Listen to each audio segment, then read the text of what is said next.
આપણે કોની આગળ છીએ અને આપણે કોની પાછળ છીએ એના ઉપર તો સંસારના દરેક માનવીઓ ઝઘડી પડે છે.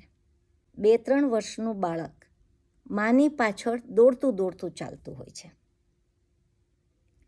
કારણ કે એ હંમેશા માની પાછળ હોય છે.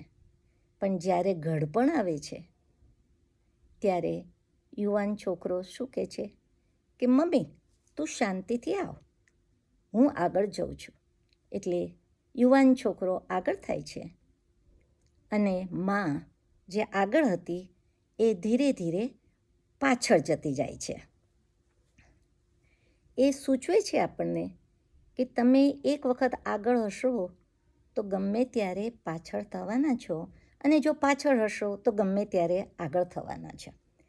માટે કોણ કોની આગળ ને પાછળ એ કહેવું બહુ જ મુશ્કેલ છે.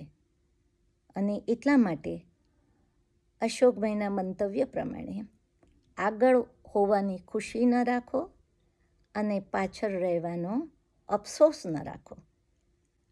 અને આ વસ્તુ આપણી જિંદગીમાં દરેક સ્ટેજ ઓફ ધ લાઈફમાં આપણને ખૂબ કામની છે કે કોઈ આગળ નથી, કોઈ પાછળ નથી.